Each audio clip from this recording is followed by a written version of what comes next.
Ichigo Kurosaki is one of the strongest characters in Bleach. Now this is mostly because he's the main character, but if we were to go deeper into his specific abilities, then we would see that he has one of the most complex powers in all of anime. And if you were to use all of them correctly, Ichigo has the potential to be the strongest character in the series. Now first and foremost, Ichigo is a human. His parents were both human when they had all their children, and for the most part, this is the most simple side of him. Kind of. See, actually, Ichigo's parents were a Soul Reaper and a Quincy before they had their children. Because of this, Ichigo and his two sisters have above average levels of spirit energy, allowing them to see ghosts, Soul Reapers, and hollows. Even as a human, Ichigo displayed much potential. In the first chapter of the series, he's seen breaking out of a Kido spell, which is described as being impossible for humans. Now there is a bit more to Ichigo's human side with his Fullbring, but I feel like that would be better explained once we go through his main powers.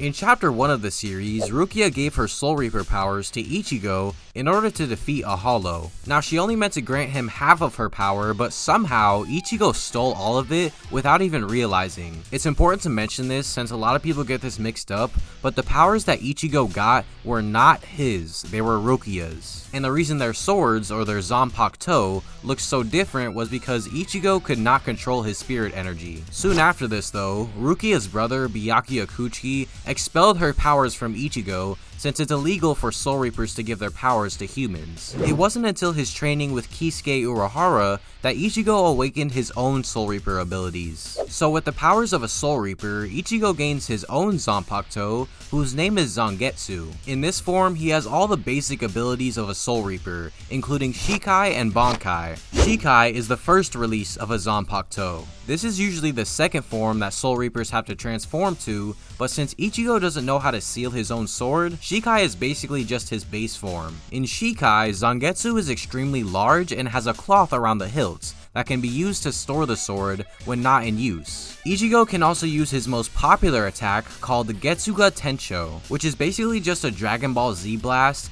made up of spirit energy. Later on, in the Soul Society arc, Ichigo acquired Bankai. Bankai is the second release of a Zanpakuto, which usually takes Soul Reapers hundreds of years to achieve, but it only took Ichigo 3 days! The reason for this is because Ichigo's father was a part of the Shiba family when he was a Soul Reaper, and Ichigo was also trained by two of the most skilled captains in the series, but that's besides the point. With Tensa Zangetsu, Ichigo's blade does become a bit smaller, but he gains a 10 times power increase, becomes extremely fast, and has an upgraded version of Getsuga Tensho, which is now black. Now it turns out that Ichigo can go even further beyond this to his transcended state, commonly known as Dangai Ichigo. In this form, Ichigo becomes one with his Zanpakuto, to the point where it's fused onto his arm. He can also use his signature attack called Mugetsu, and while he did defeat Aizen with this single move, he lost all of his Soul Reaper powers in the process. But as stated by Aizen, an individual can reach their transcended state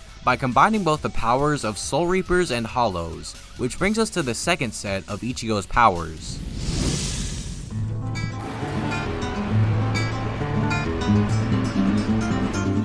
In his battle with Byakuya, Ichigo was revealed to be part Hollow. Now this is basically bad since Hollows are the main threat that Soul Reapers have to destroy, but having these powers only made Ichigo stronger. As for how he gained these powers though, many years before the series, Ichigo's mother, Masaki, was bitten by a Hollow. This was a special Hollow created by Aizen, and it caused Masaki to undergo hollification. And if it wasn't for Kisuke Urahara's help, she would have died. Even so, the Hollow embedded itself within Masaki's soul, and that piece of her soul was passed on to Ichigo. The Hollow, named White, manifests itself as Ichigo's Zanpakuto spirit, or one of them anyway. During his fight with Byakuya, Ichigo took a massive L, which caused White to take over completely and hollify Ichigo's body. In this battle, White thrashed Byakuya using his unorthodox tactics and unhinged instinct. Needless to say that this was not a fair battle at all, and Ichigo actually took back control over his body so that he could finish the fight. Later on in the series, Ichigo would attempt to control his hollow, and by training with the Vizards, he learned holification. Ichigo performs this technique by donning a hollow mask, becoming at least 10 times stronger as a result. He can do this in either Shikai or Bankai, but most of the time he holifies during the latter. To learn this ability, however, Ichigo had to encounter White once again. In this second encounter, White made it perfectly clear that if Ichigo ever falters again, then he'll take complete control. And that is exactly what happens in chapter 349. In this chapter, Ichigo dies and transforms into his Vasto Lorde form. In this form, Ichigo became hundreds of times stronger than he ever was up to that point, bodying Ulquiorra with ease. In his Vasto Lorde form, Ichigo becomes a complete animal, only relying on instinct. He can also use a hollow specific technique known as a Sero, which is basically just a Dragon Ball Z blast, and it's made up of Ryatsu. It's basically just a Getsuga Tensho, but in a ball version. Also, as a side note, every time Ichigo progresses in power with his holification, a stripe is added to his mask. Some people think that this is White trying to take control of Ichigo over time, and this is just a theory, but I thought it was too cool not to mention.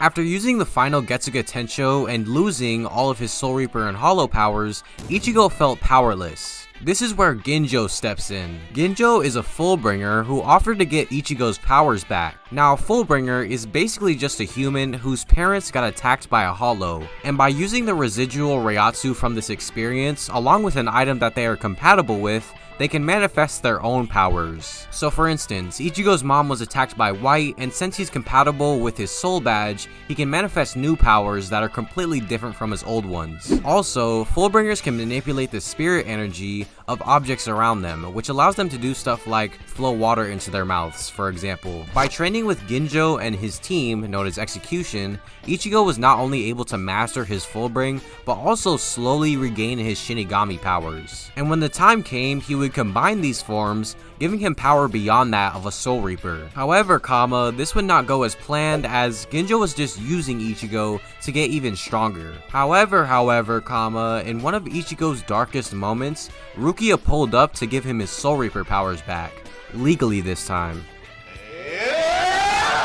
In a twist of a twist, Ichigo became even more powerful than his old Soul Reaper form, just as Ginjo said. Also, he got rid of his soul badge, which was revealed to be restricting Ichigo this entire time, which is a detail that many forget, so I will too. As stated, Ichigo in his Fullbring Shinigami form is vastly more powerful than his old Soul Reaper form, and he can do basically everything he could before. He doesn't need to use his Hollow Mask as well, since Fullbring already incorporates those abilities. Now, whether this form is stronger than Bankai is up for debate, but even so, this is Ichigo's full power with no restrictions, which is what I would say if we didn't have 2 more sections left. So during the 1000-Year Blood War arc, Masaki Kurosaki was revealed to be a Quincy, and since she's Ichigo's mom, you already know where this is going. In my opinion, this is where Ichigo's heritage got a little too broken. Like, I could understand that he would be a Soul Reaper crossed with a Hollow, but a Quincy? They have literally nothing to do with him. And I don't want to hear, well, Zangetsu is just the young version of Yuha. Bro, there is no way that Kubo planned that shit 15 years in advance. But yes, as stated, this part of Zangetsu is the manifestation of Ichigo's Quincy powers. It was revealed that Zangetsu was holding back most of Ichigo's Shinigami and Hollow powers and all of his Quincy abilities, although he did use some Quincy techniques to save Ichigo's life at times. This was in an attempt to prevent Ichigo from getting stronger and therefore putting his life at even more risk. It was also revealed that White was trying to help Ichigo this entire time, he just did it in a very psychopathic way. Now, Ichigo's Quincy powers manifested in a very strange manner. While he was stuck in Quilge's jail, Ichigo released so much Ryatsu that Quilge's Quincy energy flowed through it. Bro, I have tried to record this line 3 40, bro, I don't know what to say anymore. I don't know what to say. Quilge's Quincy energy flowed through Ichigo, which caused the memories of his dormant Quincy powers to be awakened. These powers first manifested in his fight with Yuha, where he used a technique known as Bleach.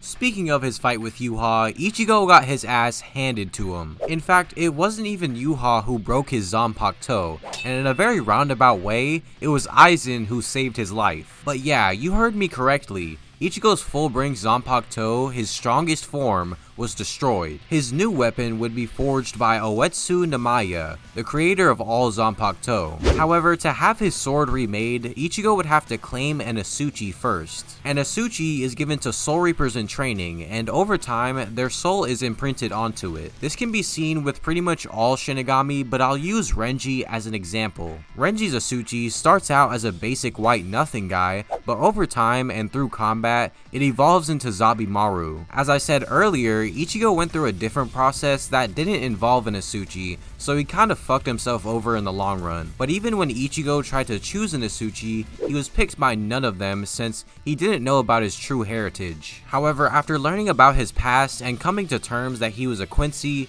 Ichigo returned to the Soul Palace once more. This time, all of the Asuchi kneeled to him, and once he picked one, Ichigo was met with a figure that looked similar to White. After choosing, Ichigo went into his inner world, and was met by the truth. Old Man Zangetsu was actually a young version of Yuha this entire time, and the other reason why Yuha kept Ichigo's powers back was to prevent him from fighting, well, the actual Yuha. But over time, young Yuha saw Ichigo's desire to get stronger, and instead of heeding his progress, he decided to help out one last time. In his true Shikai form, Ichigo's full power is on display. This time, he's wielding two blades, with the larger representing his Soul Reaper and Hollow side, while the smaller represents his Quincy side. Ichigo can get even stronger by adding his Horn of Salvation as well. The Horn of Salvation is essentially just holification again, but this time, Ichigo has a horn that resembles his Vasto Lorde form. Of course, this is all in his Shikai form, which was stated to be changing fate with every move that Ichigo made,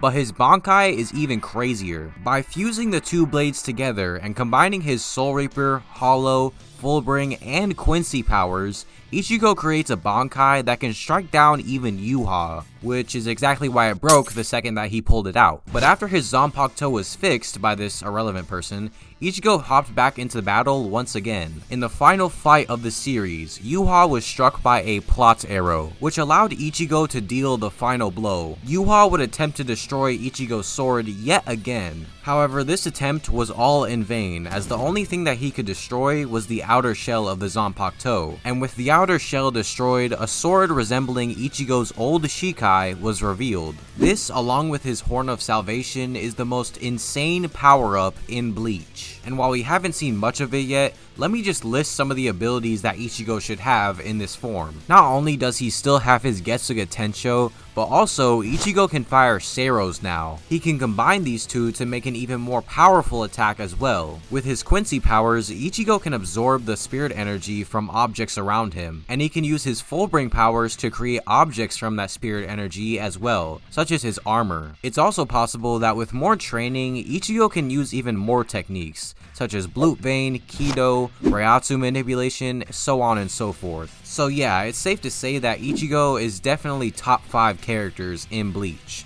I think that he's like second place, but you know, I'm not a scaler, so what the fuck do I know? That pretty much does it for this video though. I know I'm primarily a One Piece YouTuber, but if you want more Bleach content, then go ahead and hit that like button. I'm all for it because, you know, I'm kind of getting sick of One Piece. I'm gonna be honest with you. It's not that I hate One Piece or anything. It's just like reading Bleach and seeing like how amazing the illustrations are in that manga is just so, like, it's just so fresh to me. One Piece is still my favorite manga and my favorite story in general, but in that series, it's more about let's cram as much information as we can into one page while also making it look presentable. Whereas in Bleach, it's more about visual storytelling, and it shows how you can tell an amazing story through less words and more visuals. Both of these presentations work amazingly in their own right. I'm just saying that as a One Piece fan, I feel spoiled by Bleach. But that's just my opinion, and I'm interested to see yours yours in the comments below. Next week's video is going to be Bleach again, but don't worry, the One Piece stuff is probably going to come back right after that. I'm just trying to branch out and see what I can do besides One Piece, as I really don't want to be known for one thing. But anyways, it's 12 o'clock at night, I have a project that's due in 2 days, and yeah, I haven't done anything, so yeah, bye.